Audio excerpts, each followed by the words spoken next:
हम next topic अपना start करने वाले हैं कि कैसे हमने ग्लोबली इंटीग्रेट किया बिजनेस एनवायरनमेंट। पहले हम सिर्फ limited within our country था और हमने उससे अपने ग्लोबली कैसे हाथ मिलाया देश विदेश के लोगों से और उन्हें अपने भारत में भी एंट्री दी। थोड़ा वे भी बिजनेस करेंगे सेटअप और हमें भी मौका मिल सके बाहर करने। The economic environment of business in India has been changing at a faster rate, mainly due to changes in the economic policy of the government and also due to global integration. शुरू में जब independence के time पे Indian economy बहुत ही week थी, एकदम भुखमरी की हालत आ गई थी इंडस्ट्रियल बेस के टाइम पे। इंडस्ट्रियल ग्रोथ को पेस देने के लिए और हमारी इकोनॉमिक प्रॉब्लम को सॉल्व करने के लिए हमने 1991 में एक न्यू पॉलिसी आई थी एलपीजी जिसे हम कहते हैं। गवर्नमेंट ने कुछ स्टेप लिए और state ownership on certain categories of industries economic planning की, थोड़ा प्राइवेट सेक्टर को कम की। The government adopted several control measures on the functioning of private sector enterprises. Mixed response. There was growth in a net national product जो हमारी economics में आप सबने पढ़ा होगा, जो हमारी नेट नेशनल प्रोडक्ट था हमारी कंट्री का, जो पर कैपिटा इनकम था, डेवलपमेंट थी कैपिटल गुड्स सेक्टर की एंड इंफ्रास्ट्रक्चर की, वो सब उसमें ग्रोथ होने लगी। But rate of industrial growth was slow.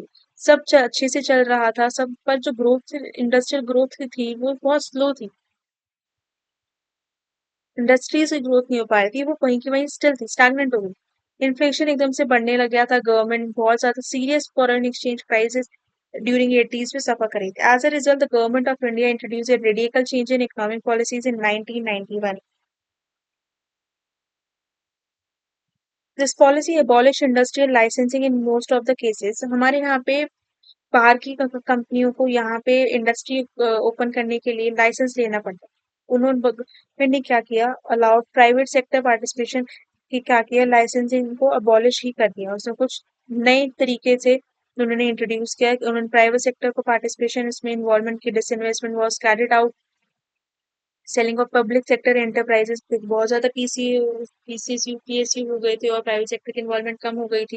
Government का डिसइन्वेस्टमेंट का टर्म का ही मतलब है selling of shares of public sector enterprises was carried out in many public sector industrial enterprise and open up the economically consider. फिर से हमने economy को खोलना शुरू किया और बढ़ाना शुरू किया। Foreign investment promotion board was set up to channel foreign capital investment in India. Let us discuss the developments under three heads. LPG, which is liberalization, privatization, and globalization. Liberalisation का मतलब तो यही होता है, process of eliminating the unnecessary controls and restrictions on the smooth functioning of business enterprise. जितने भी हमारे controls और रिस्ट्रिक्शंस लगे हुए थे यहाँ पे इंडस्ट्री ओपन करने के लिए, चलाने के लिए और उनके ऑपरेशंस के लिए, वो सब खत्म कर दिए गए। जैसे कि इंडस्ट्री की लाइसेंसिंग चाहिए होती थी, उसे खत्म कर दिया गया। कितना बड़ा बिजनेस सेटअप होगा या नहीं होगा उसे खत्म कर दिया गया। क्या प्राइस सेटअप किया जाएगा उसमें ऑटोनॉमी फ्रीडम दे दी गई थी, वो लोग सेटअप करेंगे।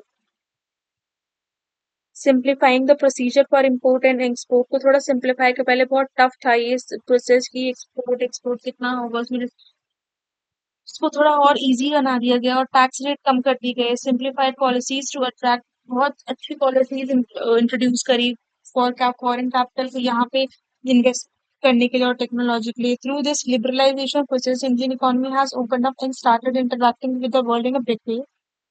Easy entry of foreign business organization and further resulted in stiff competition and efficiency.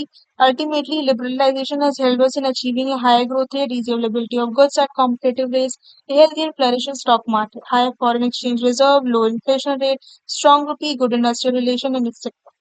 Privatisation आ जाता है फिर हमारा।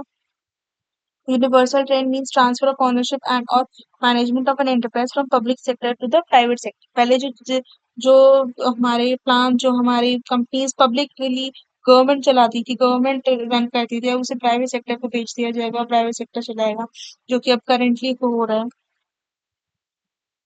इस गवर्नमेंट में भी। It also means the withdrawal of the state from an industry और सेक्टर, पार्शली और फुली स्टेट इन्वॉल्व नहीं रहेगा, मतलब हमारी जो गवर्नमेंट है वो इन्वॉल्व नहीं रहेगी। The partial तरीके से बोल, another dimension of privatization is opening up an industry that has been reserved for the public sector के लिए ही reserved थी to the private sector. Privatization is an inevitable historical reaction, the indiscriminate expansion of the state sector and the societal problems. Communist countries, it became vital measure for economic rejuvenation. The objects are to improve the performance of PSUs, To increase the size and dynamism of the private sector, distributing ownership more widely in population at large, to encourage and to facilitate private sector investments, to generate revenues for the state, to reduce the administrative burden on the state, launching and sustaining the transformation of the country.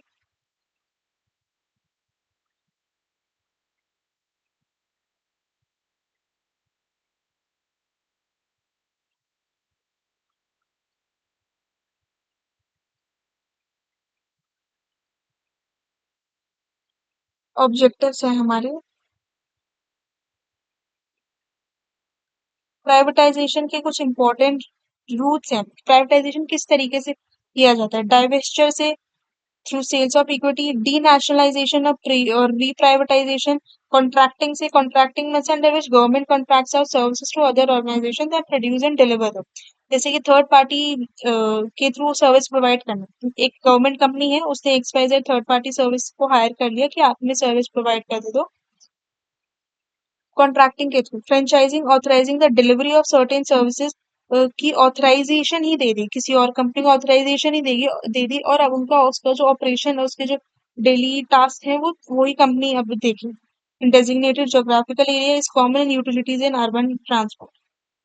Government withdrawing from the provision of certain goods and services leaving them wholly or partial to the. फिर franchise देने के बाद क्या होता है? नाम उस company का हो जाता है, पर चलाता कोई और है। और management using लीजेस and management contract. Liquidation, which can be either formal or informal. Formal liquidation involves the closure of an enterprise and sale of its assets. Under informal liquidation, a firm retains its legal status even though some of or all its operation may be suspended. बस legal status but को open फिर भी exist करके रखती है। Privatization से हमें कुछ फायदे भी होते हैं, कुछ फंड्स मिलते हैं, उन्हें पैसे मिलते हैं। State to trim the size of the administrative machinery, इतनी बड़ी है, इतनी फैली हुई है, उसको थोड़ा कम होगा, थोड़ा बर्डन कम होगा, उनको उन्हें concentrate on only more important tasks. Functions of privatization are as follows: accelerate the pace of economic development by better management, also encourages entrepreneurship, may increase the number of workers and common man who are shareholder.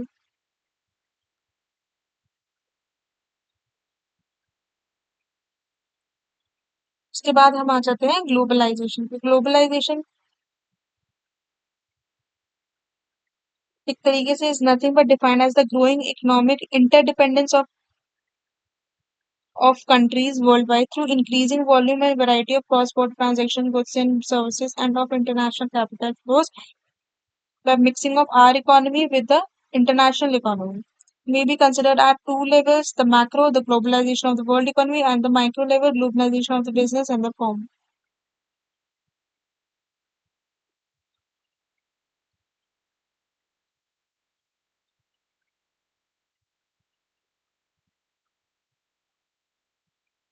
Drivers of globalization.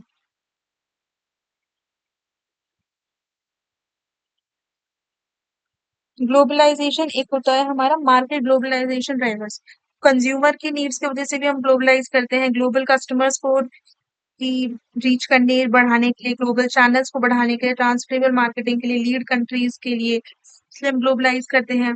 Government के point से हम करते हैं favourable trade policies के, compatible technical standards के लिए, common marketing regulations के लिए, गवर्नमेंट मेंट on competitors and customers host government concerns, competitive globalisation के लिए high exports and imports, competitors from different continents, independence of countries, competitors, globalized post globalization drivers, global scale economies, cheap experience curve effect, sourcing of efficiencies के लिए भी हम करते हैं, favourable logistics के लिए हम ग्लोबलाइज करते हैं कि हर एक एस्पेक्ट में हमें किस तरीके से हेल्प मिल सकती है ग्लोबली अपना बिजनेस एक्सपैंड करके, differentiation country cost, fast changing technology. Market drivers में कुछ नहीं है, वो एरियाज आ जाते हैं जैसे common customer needs and transferable marketing, whereby the emergence of global markets for standard products has enabled corporations to cater demands in new products and existing products. Government influence is also a major driver with policies leading to reduction in trade barrier,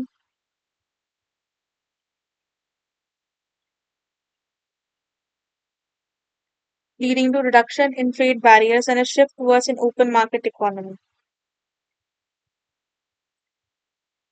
market economy हमारी बढ़ जाएगी। Cost driver होते हैं access to new market and human capital in the area of cost advantage drivers. Companies are able to gain new economies of scale by selling at higher quantity.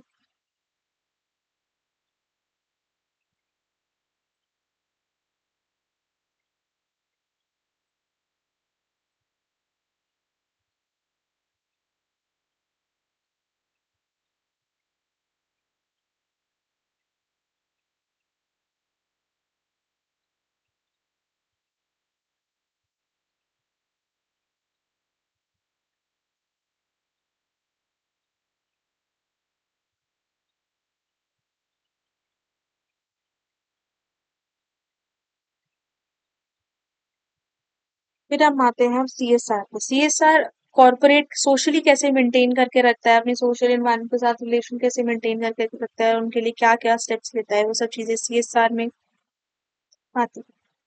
Manage their business to produce an overall positive impact on society through economic, environmental, and social action. Also for corporate conscience, for citizenship, social performance, sustainable his businesses or business. Applicability of corporate social responsibility कहाँ कहाँ applicable है? तो आई है as per section 135 of the companies act 2013 के three आया है ये CSR applicable to the companies which fulfills any of the following category financial year जिनकी नेटवर्थ ऑफ ₹500 करोड़ से 500 करोड़ से ज्यादा है, जिनकी नेटवर्थ 500 करोड़ या उससे और ज्यादा है, जिनका टर्नओवर 1000 करोड़ और उससे ज्यादा है और जिनका नेट प्रॉफिट 5 करोड़ और उससे ज्यादा है, मेंटेन करना होता है। Every company referred above shall ensure that company spends in every financial year at least जितना भी हमारा एवरेज नेट प्रॉफिट होता है उसका 2% तो कम से कम उन्हें 3 इमीडिएटली प्रेसीडिंग फाइनेंशियल ईयर में CSR के लिए देना ही होता है। 2% of average net profits made 3 immediately preceding financial year. फिर हम आते हैं फिमा एक्ट 1999। जो चीज ध्यान रखने वाली वो ये है कि हमारा टर्नओवर 1000 होना चाहिए, नेटवर्थ 500 होनी चाहिए और नेट प्रॉफिट 500 करोड़ होना चाहिए। याद रखने के लिए आप लोग ऐसे याद रख सकते हैं, बड़ा सबसे बड़ा टर्नओवर तो अमाउंट सबसे ज्यादा 1000 उसका होगा, फिर नेटवर्थ 500 उसका आधा, नेट प्रॉफिट उससे कम 5 करोड़। फिर हम आ जाते हैं फॉरेन मैने एक्सचेंज मैनेजमेंट एक्ट 1999 पे। फेमा जिसे कहा जाता है,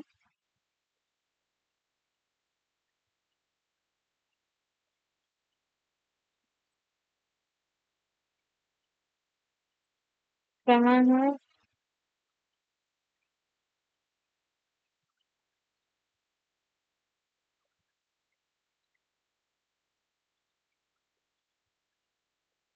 फेमा की क्या जरूरत है हमें, देखिए ना economic scenario globalisation of capital free trade across the globe necessitated the need for changing foreign exchange in a country in orderly manner। Foreign exchange भी हमारा जो रेगुलेट करने का तरीका तो बहुत पुराना था, एक नया फॉरेन एक्सचेंज एक्ट आया हमारा, facilitate cross border trade and cross border capital flows exchange control law। Exchange control led to introduction of exchange control law through Defence of India rules by Britishers in 1939। Subsequently, Foreign Exchange Regulation Act (FERA) was enacted in 1947।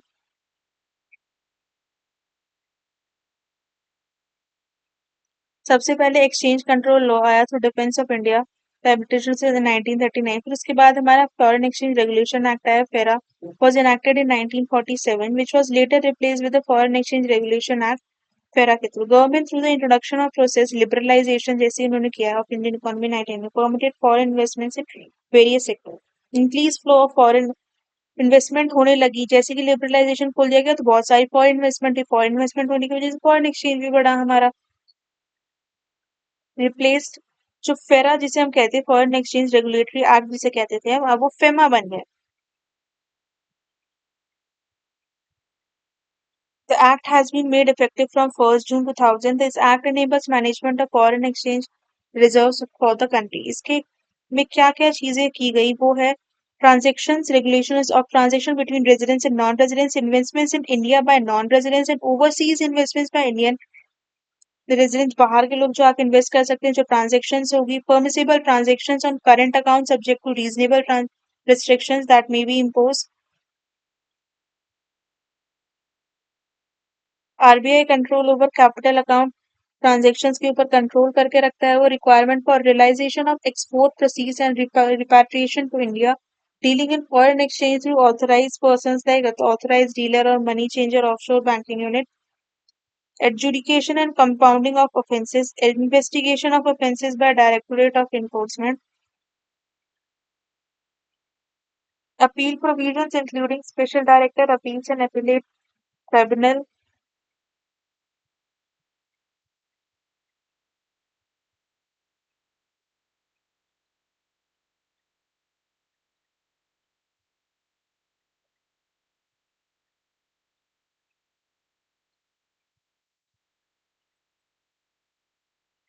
Enforcement of FEMA. FEMA को कैसे impose किया गया through RBI exercises overall control over foreign exchange transaction. Enforcement of FEMA has been entrusted to separate एक अलग से unit बनाई हुई है डायरेक्टरेट ऑफ एनफोर्समेंट FEMA को इम्पोज इम्प्लीमेंट करने की. Preamble extend application commencement of FEMA 1999. Preamble लिखा है facilitating external trade and payment for promoting the orderly development and maintenance of foreign exchange market in India. दूसरा हमारा आता है extended application कहाँ कहाँ ये अप्लाई होता है extends to the whole of India इसका कमेंसमेंट हुई है और 1 जून 2000 में by notification GSR under this subsection. कुछ चीजें हैं समझने वाली जैसे कि हमारी आ जाती है capital account transaction which alters the assets और लायबिलिटीज जिसमें एसेट और लायबिलिटी को हम की मूवमेंट टू एंड फ्रो को हम रिकॉर्ड करते हैं जिसमें contingents liability outside India of persons is resident in India और assets liability in India of persons resident in India and includes transactions refer to section 6(3). Currency includes all currency notes postal orders money orders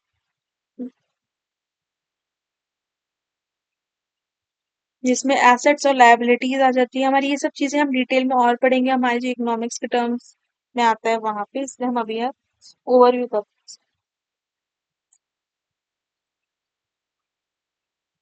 contingent liability outside India of persons resident in India or assets or liability in India of persons residents outside India. Currency includes all currency postal order, money order, check, draft, traveler check, letter of credit, bills of exchange, and promissory note, credit card or such other similar instrument. Current account transaction होती है हमारी transaction other than a capital account transaction. Current account transaction बोलते हैं transaction other than ए capital account transaction को छोड़ के and without prejudice to the generality of the foregoing such transaction includes payments due in connection with foreign trade, other current businesses, services and short-term banking and credit facilities in the ordinary course of business, payments due as interest on loans and as net income from investments, interest on loans के through आ जाती है through expenses of parents, spouse and children residing abroad and expenses in connection with foreign travel, education, medical, parents, foreign exchange में आ जाता है deposits, credits and balance payable in foreign currency, drafts, traveler checks आ जाते हैं हमारे. Business किसे कहते हैं resources of the globe, process of focusing on the resources of the globe and objectives of the organization and global business opportunities and press. The national marketing, investment management of foreign exchange, procuring international finance through IMF, World Bank, through IDA.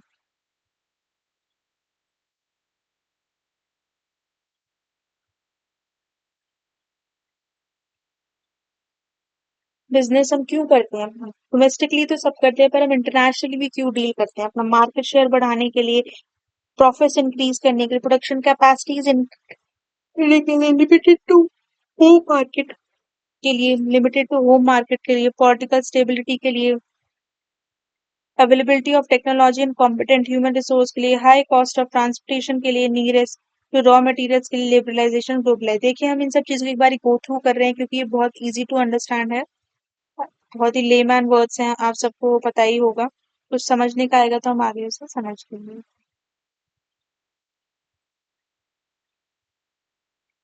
Business के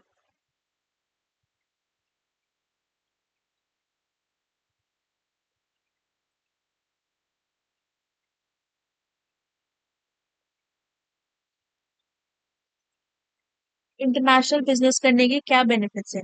high living standards, increase socio economic welfare, wider market होती है, reduce effects of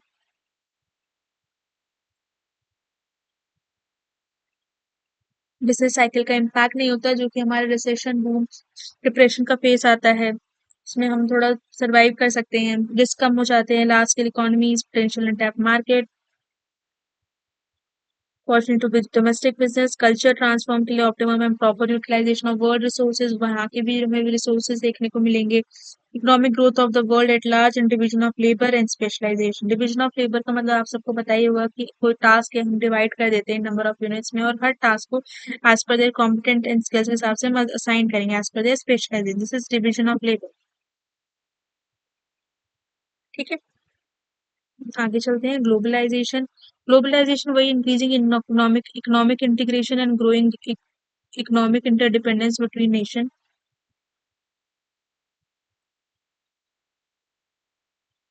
Increasing economic integration and growing economic interdependence between nation. It means integration of different economies of the world into one global economy, thereby reducing the economic gap between different countries. All restrictions on the movement of goods, services, capital, labor and technology. Main features क्या है हमारे globalisation के कि हमारे जो trade barriers हैं वो कम हो जाते हैं to ensure free flow of goods and services, creation of an environment in which free flow of capital can take place, free flow of goods and services, capital, technology, and labor, and settlement of economic disputes can be done. Benefits क्या है इससे हमें कि हमारा competitive strength increase होगी, technology advancement होगी, foreign increase, investment ज्यादा होगी, cost of production reduction, cost of production, globalise environment, companies can secure cheaper sources of raw materials and labor. Several foreign companies have set up BPOs and call center in India due to lower cost of labor. यहाँ पे उनकी लागत कम है और सस्ते में labour मिल जाती है, इस वजह से sometimes a company may carry outs is entire manufacturing into a foreign country to minimise cost of production. Growth and expansion के लिए, हायर वॉल्यूम ऑफ ट्रेड के लिए, each country can specialise in the production of goods and services in which it has a comparative advantage. It can export its surplus output and import their items freely from other Nations.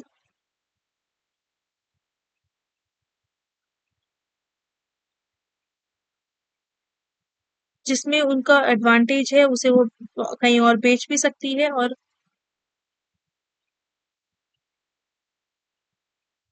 अपने items को import भी करा सकती है. Nominal increase in the world but also better allocation and utilization of resources in each country. Consumer welfare के लिए और other benefits also. थोड़ा बहुत डोमेस्टिक इंडस्ट्रीज को थ्रेट इसलिए होता है क्योंकि बाहर की जो इंडस्ट्रीज आती है वो चीप लेबर, थोड़ा ज्यादा टेक्नोलॉजिकली एडवांस होती है और ज्यादा बेटर क्वालिटी ऑफ प्रोडक्ट्स दे सकती है हमें. अनएम्प्लॉयमेंट तो क्रिएट होती ही है क्योंकि advance technology might get unemployment from particularly in developing country. Threat to democracy, very fast movement of capital and labor across national frontiers. These increase the pressure for conceptual and structural readjustments to the breaking point. Economic instability के लिए redistribution of economic power. Such redistribution will translate into a redistribution of political power. Might become developing economy might excessively dependent on global operation पे ही dependent हो सकती है. तो एक time ऐसा ना है कि हम उस पर डिपेंड होके रह जाए. It can create social unrest also. International business में आने के लिए क्या क्या तरीके हैं? बहुत से तरीके हैं जो कि एक्सपोर्ट के थ्रू होता है, जिसमें इनडायरेक्ट एक्सपोर्टिंग, डायरेक्ट एक्सपोर्टिंग और इंट्रा कॉर्पोरेट ट्रांसफर आ जाता है और आता है लाइसेंसिंग, फ्रेंचाइजिंग, स्पेशल मोड जैसे कि contract manufacturing, management contract, contract manufacturing, management contract, turn की प्रोजेक्ट्स, फॉरेन डायरेक्ट इन्वेस्टमेंट आ जाती हैं जैसे कि एयरलाइंस एलियंसेस के थ्रू और विदाउट एलियंसेस के थ्रू, एलियंसेस में मर्जर एंड एक्विजिशन और जॉइंट वेंचर आ जाता है. एक इसमें एक्सपोर्टिंग है स्पेशल मोड से और एफडीआई. एक्सपोर्टिंग में इनडायरेक्ट और डायरेक्ट एक्सपोर्टिंग है, लाइसेंसिंग, फ्रेंचाइजिंग और स्पेशल मोड्स हो जाते हैं हमारे कॉन्ट्रैक्ट, टर्नकी और मैनेजमेंट कॉन्ट्रैक्ट्स। एफडीआई हो जाता है हमारा एलियंसेस और विदाउट एलियंसेस। एलियंसेस अगर हमें करना है तो मर्जर एक्विजिशन और जॉइंट वेंचर के थ्रू हम इन्वेस्ट कर सकते हैं। अब modes of entry of international business detail में आप पढ़ेंगे तो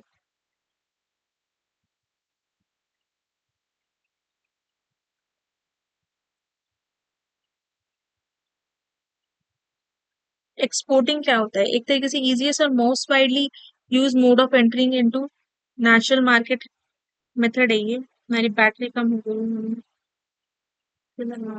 है।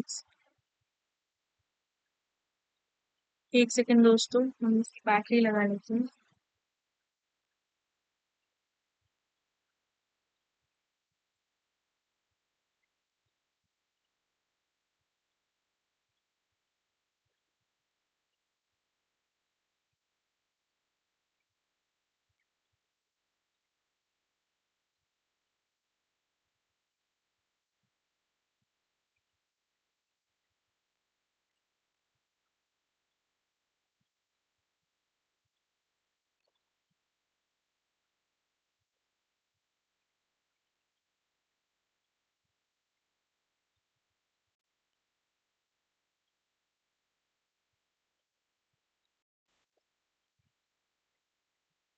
एक्सपोर्ट से करे काफी तरीके के होते हैं। एक्सपोर्ट जो गुड्स बनते हैं हमारे इंडिया में बनते हैं उन्हें बाहर की दूसरी कंट्रीज में बेचना। स्मॉल और large exporters upon the size of the business, exporters are classified as small or large. Current foreign trade policy in India provides incentives and facilities to promote both small exporters.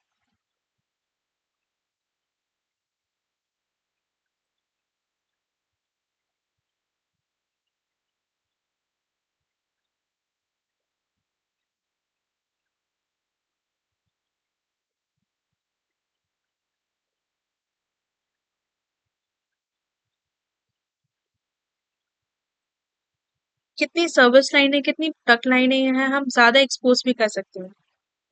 Upon the legal status, exporters are classified as proprietary companies, partnership companies, privately limited companies, and public limited companies. Depending upon the destination of exports, they are exports as a single destination exporters or multi-destination exporters की एक ही country में बेचना की अलग अलग country में भी बेचना। Majority of companies adopt the philosophy of multi-product, multi-locational, and multi-strategic, multi-dimensional operation. Depending upon the frequency of exports, कितनी बार export करना है, it is sub-classified as occasional or dynamic exporters. Exporting includes indirect exporting, direct and intra-corporate transfer. Indirect exporting हम उस कहते हैं exports through another domestic company through third party. Original form or in the modified form to a foreign country through another domestic company.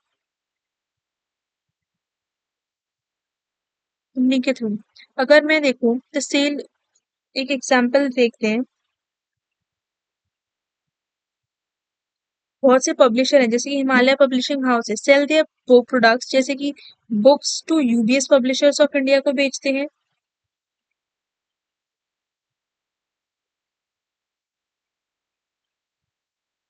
Books to UBS publisher of India, which in turn exports these books to various foreign countries. मेरी एक company है Himalaya publishing house, मैं वो एक UBS publisher करके है India में, उन्हें बेचती हूँ और वो फिर हम मेरे बुक्स को बाहर दूसरी कंट्रीज में एक्सपोर्ट करते हैं। एक तरीके से हमने डायरेक्टली एक्सपोर्ट नहीं किया अपनी बुक्स को, पर किसी थर्ड पार्टी इन्वॉल्वमेंट के थ्रू थ्रू डोमेस्टिक किसी और डोमेस्टिक कंपनी के थ्रू जो कि थर्ड पार्टी इन्वॉल्व जो कि डोमेस्टिक कंपनी इन्वॉल्व थी उसके थ्रू एक्सपोर्ट कराया। Indirect exporting is exporting the products either in the original form or in the modified form to a foreign country through another domestic company. It is the market entry technique which offers lowest risk and least market control. Okay. Another domestic company which can be also called as third party domestic company. Direct exporting is selling the products to a country directly through its distribution arrangement or through a host country's company. Baskin-Robbins initially exported its ice cream to Russia in 1990 and later opened 74 outlets with Russian partners. Finally, in 1995, it established its ice cream plant in Moscow. Intra खुद ही channel के through, उसी arrangement के through अपनी host country company के through Baskin Robbins से अपना कारोबार फैलाया है। Intra corporate transfer, intra corporate transfer mean selling of product by company to its affiliated company in host. Products by Hindustan Unilever है इंडिया में। पहले क्या था, हिंदुस्तान लीवर था इंडिया में। उन्होंने अपने प्रोडक्ट्स यूनिलीवर को बेचे यूएसए में। This transaction is treated as exports in India. हमने उनसे बेचा, हमारे लिए एक्सपोर्ट है,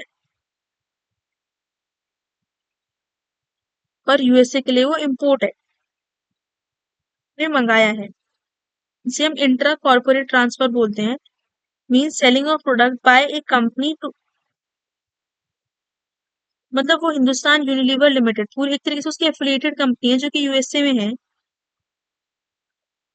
company, to its affiliated company in host country,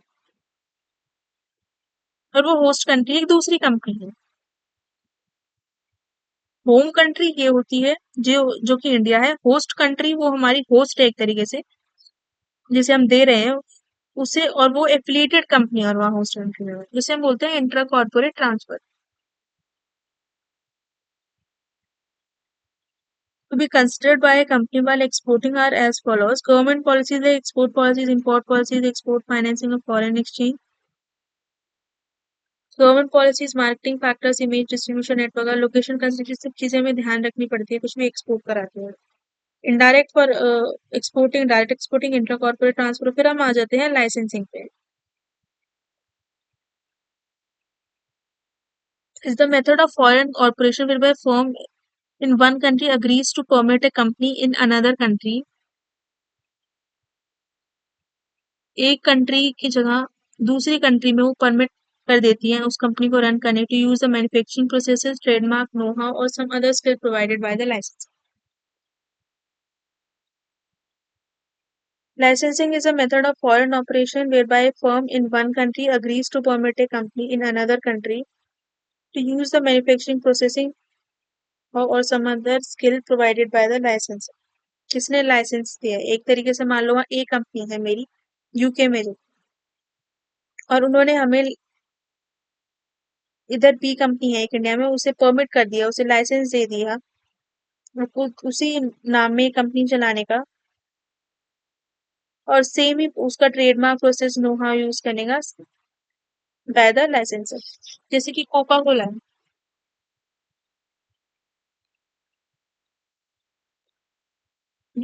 Zimbabwe में यूनाइटेड बॉटल्स के पास लाइसेंस है कोक करने बनाने का। इन रिटर्न द लाइसेंसी products the लाइसेंसर्स products,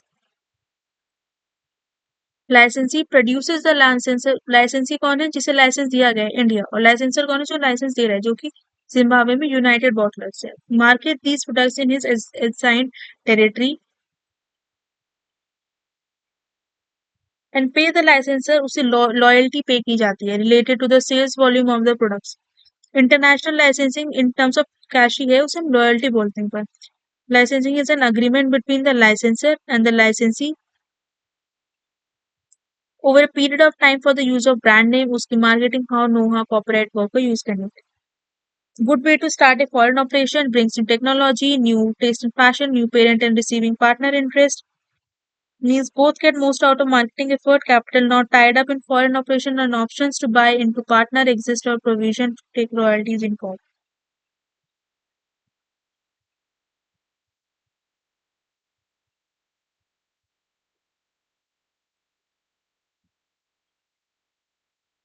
Option to buy on into partner and provision to take royalties as a stock.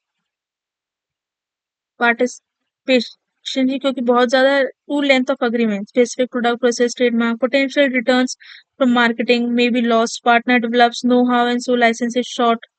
क्या पता लग जाए हमारे तरीके का, लाइसेंस छोटा पड़ जाए। Becomes competitors as once know how is transfer, मैं कॉम्पिटिटर ही बन जाता हूँ।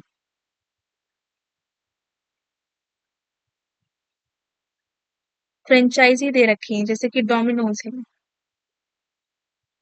Another person business philosophy. The franchisor grants the independent operator the right to distribute its products and techniques and trademarks for a percentage of gross monthly sales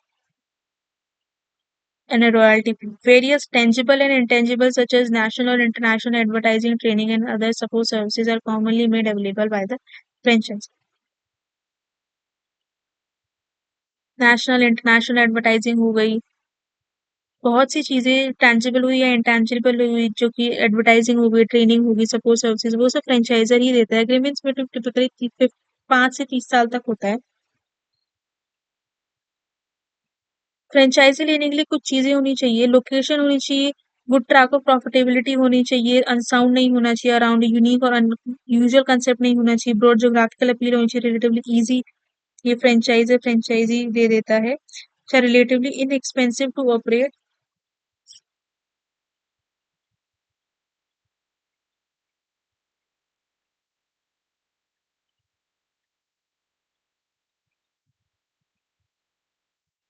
easily duplicated.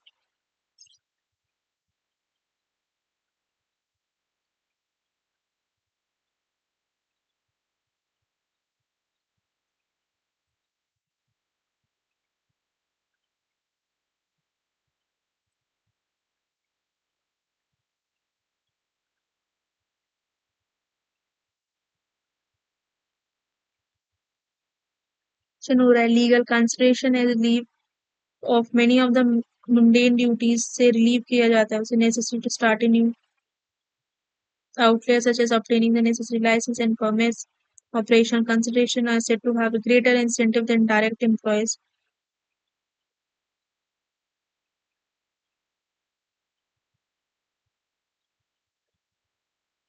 Employment expansion training disadvantages ये होती है control आ जाता है किसी और का limited pool of viable franchises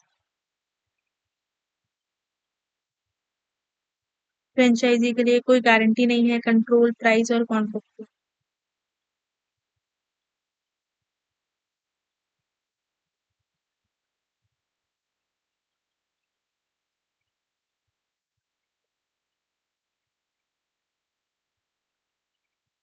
contract manufacturing special mode का part है contract manufacturing is a process that establish a working agreement between two companies के बीच में company will custom produce parts और either materials on behalf of their client के basis पे किसी ने कॉन्ट्रैक्ट लिया हुआ है मैन्युफैक्चर करने के लिए विल कस्टम प्रोड्यूस पार्ट्स वो चेंज कर देगी एक तरीके से और other materials on behalf of their client in most cases a manufacturer will also handle the ordering and shipment process for the client दो कंपनी और उनके बीच में वर्किंग अग्रीमेंट के बेसिस पे बना बनाया प्रोडक्ट है एक कंपनी ने जो बनाया था और दूसरी कंपनी क्या करेगी उसे थोड़ा मॉडिफाई कर देगी जिससे उन्होंने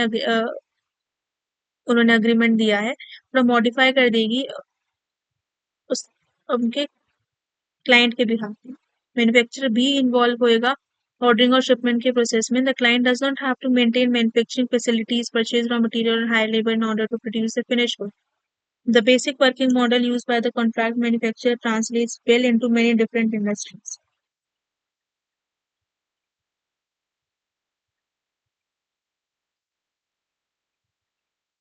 There is the guarantee of steady work. It commits to a certain level of production for 1, 2, and even 5-year periods. There is no need to purchase or rent production facilities, and there is no headache from dealing with employees who fail to report to work. All the client has to do is generate sales, forward orders to the manufacturer, and keep accurate records of all income and expenses. Management contract किसे कहते हैं? It is an arrangement under which operational control of an enterprise is vested by contract.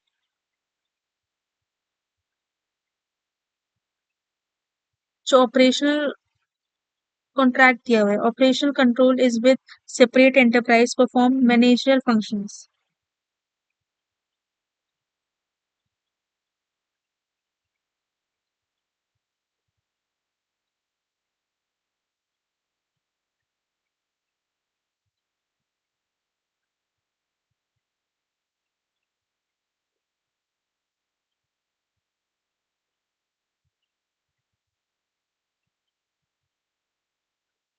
Refers to something that is ready for immediate use, generally used in sale or supply of goods and services, which is referred as turnkey projects. The term is common in the domestic construction industry, for instance, in which it refers to building bundling of materials and labor by subcontractors.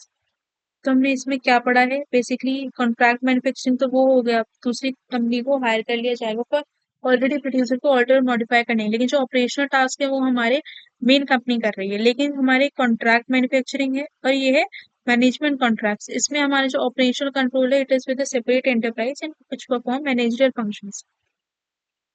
Turn की project जो कि immediate use के लिए होता है, generally use in the sale और supply of goods and services.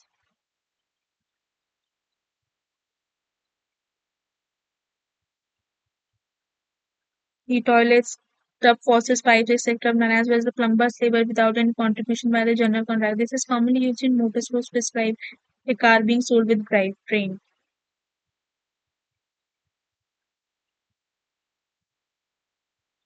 Motorsports to describe a car being sold with a drivetrain, as a racer may prefer to keep the pieces to use in another vehicle to preserve a combination. ये हमारा turn की projects होता है,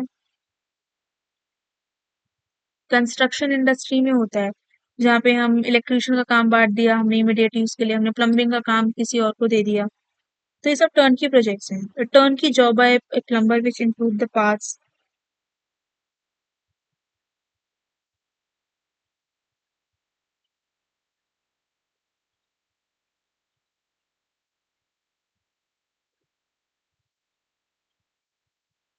direct investment हमारी without alliances होती है और with strategic alliances होती है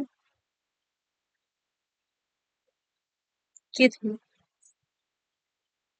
फॉरेन डायरेक्ट इन्वेस्टमेंट जो कि बिना अलायंसेस के थ्रू होती है, जैसे कि फॉरेन मार्केट में एक्सपोर्ट लाइसेंसिंग फ्रेंचाइजी के थ्रू एंटर कर लेना। बास्किन रॉबिन ने जो स्ट्रैटेजी फॉलो 100% ओनरशिप दे देना। Greenfield investments when a multinational corporation enter into developing countries to build new factories and industries. Developing countries often offer prospective companies tax breaks, subsidies, prospective companies को tax break मिलेंगे, subsidies मिलेगी, other type of incentives मिलेंगे। ये सब FDI करने के तरीके हैं, जो बास्किन रॉबिन ने 100% ownership they the through exporting licensing franchises के थ्रू। ग्रीनफील्ड इन्वेस्टमेंट एक तरीके से जब मल्टीनेशनल कॉर्पोरेशन एक डेवलपिंग कंपनी में एक ऑलरेडी एक एमएनसी है बाहर की जिसने एक डेवलपिंग कंट्री में अपना सेटअप करने की कोशिश की, प्लान की, तो क्या करेगा होगा, डेवलपिंग कंट्री के आगे उसे थोड़ा टैक्स रिलीफ देगी, सब्सिडीज देगी कि वो वहां पे प्लांट करे, सेटअप करे और कुछ इंसेंटिव्स देगी as a green field investment.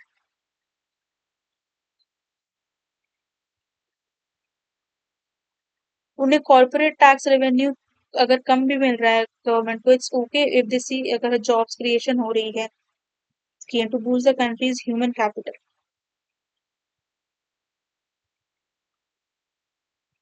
कुछ एफडीआई हमारे अलायंसेस के थ्रू बनाई जाती है, जैसे innovation, creation, productive growth, expansion, diversification in recent years are mostly accomplished by strategic alliances adopted by various companies. जैसे कि मर्जर और एक्विजिशन के थ्रू होती है, जैसे कि मर्जर और एक्विजिशन कोई दो कंपनीज है जो आपस में मिल जाती हैं,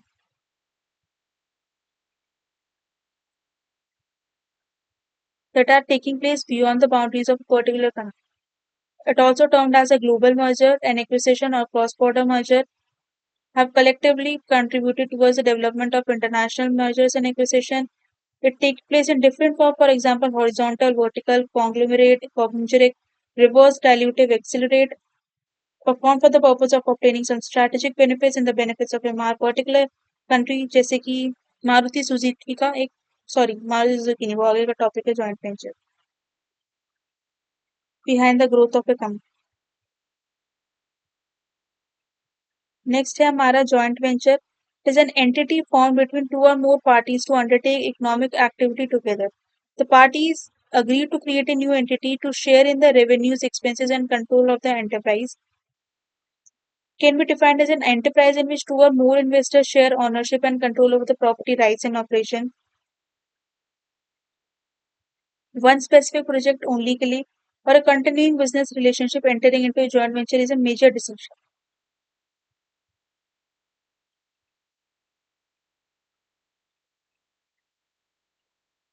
मैंने अपना बिजनेस एक्सपैंड करने के लिए कि अपना मर्जर कर लिया और एक्वायर कर लिया किसी और के साथ। जॉइंट वेंचर एक कॉमन डिसीजन होता है दो और दो पार्टी के बीच में टू अंडरटेक एक इकोनॉमिक एक्टिविटी। अगर मैं आपको मर्जर और एक्विजिशन के बारे में थोड़ा और अगर हम पढ़ें तो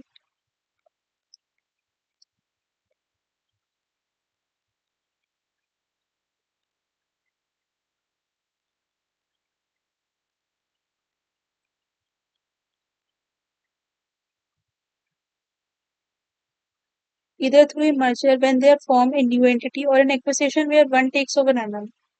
मर्जर वो हो गया दोनों कंपनी मिलके एक न्यू एंटिटी फॉर्म कर देगी पूरे तरीके से ए प्लस बी कंपनी मिलके एक सी एंटिटी फॉर्म कर देगी।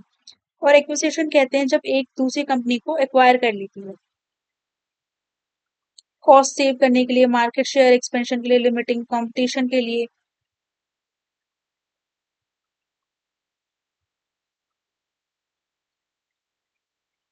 जैसे कि ये मर्जर है हमारा, जैसे कि merger of Exxon and Mobil to form Exxon Mobil, combination of two companies typically of similar size and entity। The merged company represents a new entity।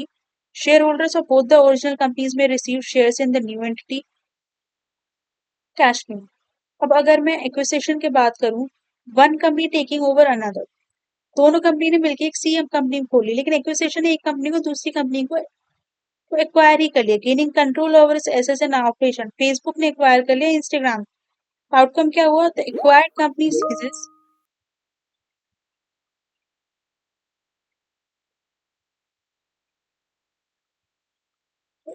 Outcome क्या हुआ? The acquire company ceases to exist as a separate entity.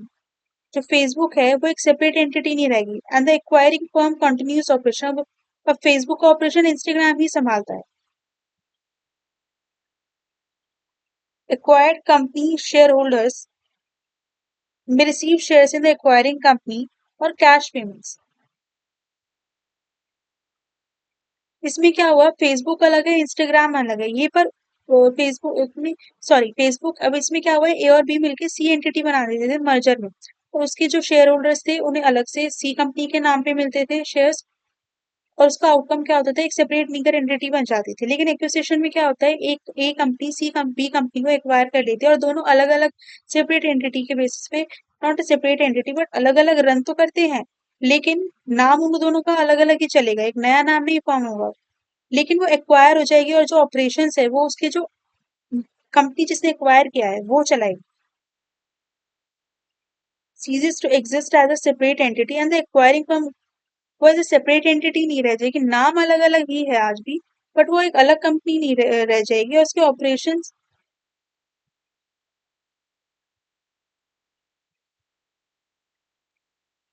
Instagram और Facebook के operations Instagram चला रहा है, नाम अलग अलग है पर उसके एक सेपरेट एंटिटी नहीं रह गई, उसके ऑपरेशन इंस्टाग्राम ही चला रहा है। शेयर होल्डर्स में the shares in the acquiring company और कैश पेमेंट्स।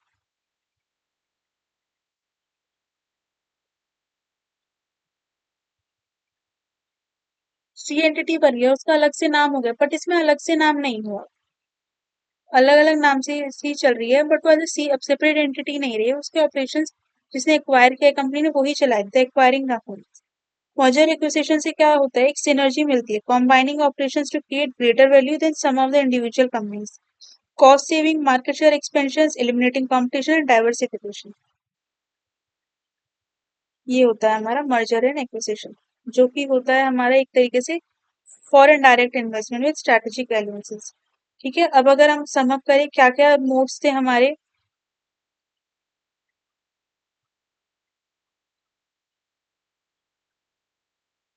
इंटरनेशनल बिजनेस के एक्सपोर्ट, जिसमें आ जाता है indirect exporting, direct exporting and inter corporate transfer, फिर आ जाता है हमारा लाइसेंसिंग, फिर आता है हमारा फ्रेंचाइजिंग, फिर स्पेशल मोड्स आ जाते हैं हमारे कॉन्ट्रैक्ट मैन्युफैक्चरिंग मैनेजमेंट कॉन्ट्रैक्ट्स और टर्न की प्रोजेक्ट्स के। एफडीआई आ जाती है हमारी विदाउट अलायंसेस, और विद अलायंसेस के साथ जो विद अलायंसेस में आ जाती है मर्जर एंड एक्विजिशन और जॉइंट वेंचर।